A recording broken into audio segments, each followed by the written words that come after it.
Bienvenue dans votre édition Littoral Hauts-de-France. Aujourd'hui, nous sommes à Ferques, au cœur des carrières du Boulonnais. Chaque jour, 35 000 tonnes de pierres sont extraites des gisements que vous voyez tout autour de moi.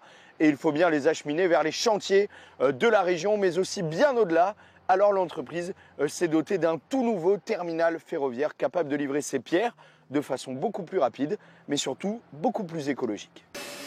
Dans le bruit et la poussière, des centaines de tonnes de pierres transitent ici chaque jour. Après, tu pourras y aller, t'es tracé voie 3 pour venir se raccrocher sur les 29.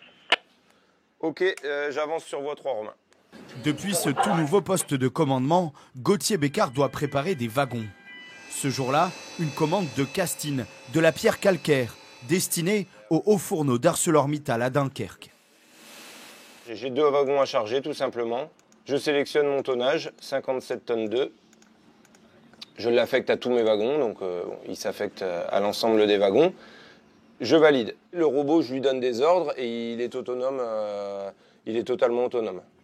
Un tout nouvel outil entièrement automatisé, c'est du confort de travail en plus pour les équipes.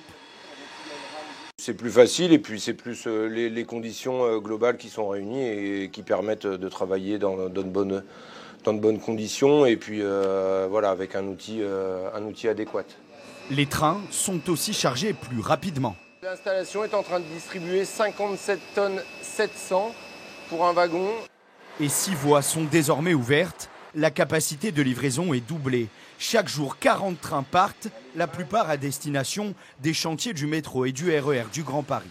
Il faut qu'on développe la logistique autour de Paris, parce que quand ces chantiers du Grand Paris sont arrivés, nous étions prêts. Donc c'est un choix stratégique d'il y a 10 ans. Aujourd'hui, on en récupère les fruits. Le train est aussi utilisé pour limiter l'empreinte carbone. À l'entrée, ce panneau indique les économies en CO2 réalisées depuis janvier. Le rail est aujourd'hui préféré à la route. À la tonne transportée, il y aura moins de CO2 émis et il y aura moins de coûts induits. Descendre des granulats avec des cavaleries de camions en Ile-de-France, c'est quelque chose qui aujourd'hui n'a plus de sens. Un chantier d'envergure, 12 millions d'euros au total, dont 2 millions financés par la région.